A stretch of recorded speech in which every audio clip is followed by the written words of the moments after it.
Sonic, napokon si našao svoju obitelj. Drži korak! I znam da ti nije uvijek bilo lako. Ali se još uvijek nisi promijenio. Ovdje. Da, u plućima. Prije u srcu.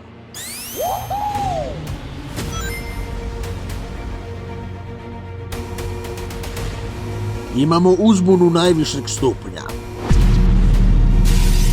Trebamo hitnu pomoć Sonikovog tima. Projekt Sjena je najopasniji do sad. Njegova priča počinje dosta slično tvojoj, Sonic. Ali dok si ti pronašao obitelj i prijatelje, Shadow je prošao samo bol i patnju. Okej, imamo divljeg vanzemaljca. Otkud početi? Možda s eksplozijom? Eksplozija! Sviđa mi se. Idemo!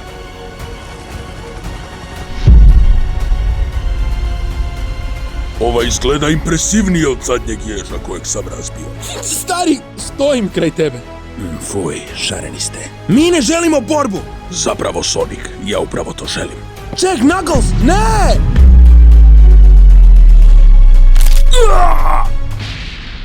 Moj red. A da samo popričamo o ovome? Paramount predstavlja On je premoćan.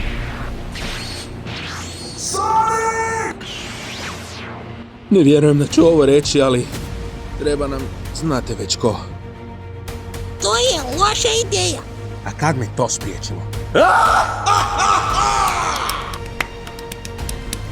Doktore, imate posjetioce? Ovo je tužno, robotnik, čak i za tebe. Gle, treba nam pomoć. Pod jednim uvjetom. Šeremata! Ako ne mogu vladat svijetom, onda ću ga spasiti. Hej, ne stanem u ovo. Ali nema materijala, gospodine. A što je to? Ovog prosinca.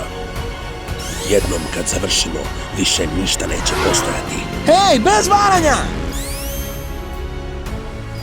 Što si učinio? Ono što sam morao.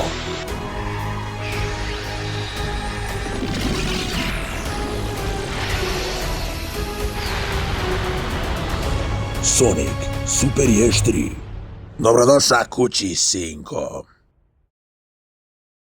Ma nemoguće. A je li? Ma nije. Nije li? Ma ti si. Ja sam Pa tata. škembom i brkom.